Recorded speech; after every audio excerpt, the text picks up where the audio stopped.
بسم اللہ الرحمن الرحیم۔ السلام علیکم دوستو۔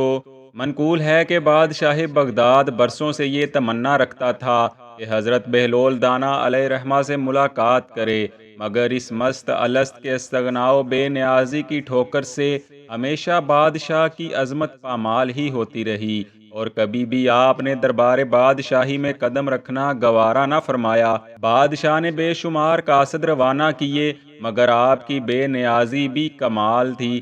آخر ایک دن ایسا اتفاق درپیش ہو گیا کہ آپ شاہی محل والے راستے سے گزر رہے تھے۔ بادشاہ اس وقت محل کی چھت پر ٹہل رہا تھا۔ اس نے جیسے ہی بہلول دانا کو گزرتے دیکھا تو فوراً دربانوں سے کہا، کمند ڈالو اور انہیں اوپر کھینچ لو۔ فوراً کمند ڈالی گئی اور بہلول دانا کو اوپر کھینچ لیا گیا۔ بادشاہ نے پوچھا، بہلول بابا، یہ بتائیے کہ آپ خدا تک کیسے پہنچے؟ آپ نے فرمایا کہ جس طرح آپ کے پاس پہنچ گیا۔ بادشاہ نے پھر پوچھا، میرے پاس آپ کس طرح پہنچے؟ بہلول دانا نے جواب دیا، جس طرح میں خدا تک پہنچا۔ بادشاہ نے اس جواب سے حیران ہو کر عرض کیا، حضور، میں کچھ بھی نہیں سمجھ سکا۔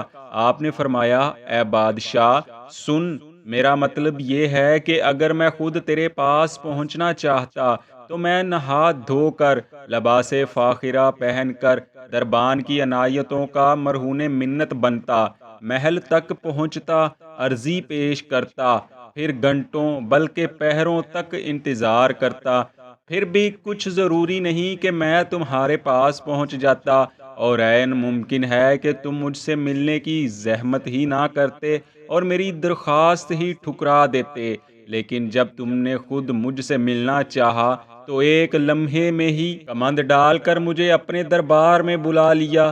بس یہی حال خدا تک پہنچنے کا ہے کہ بندہ برسوں عبادت و ریاضت میں رہ کر سجدے میں سر رگڑ رگڑ کر وصال خدا بندی کا طلبگار ہوتا ہے، ہزاروں مجاہدات کر ڈالتا ہے، مگر خدا تک نہیں پہنچ سکتا۔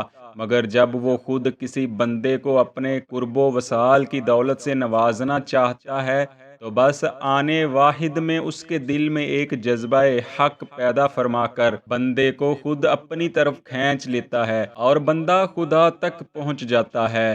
دوستو، حضرت بہلول دانا کی یہ نصیحت اس قدر حقیقت پر مبنی ہے کہ کوئی بڑے سے بڑا محقق بھی اس کی تردید نہیں کر سکتا۔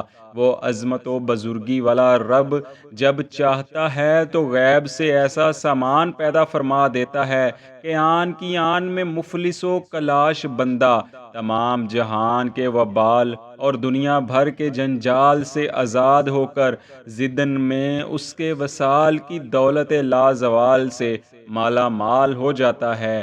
دعا ہے اللہ کریم ہمیں اپنی محبت کی دولت سے مالا مال فرما دے، آمین۔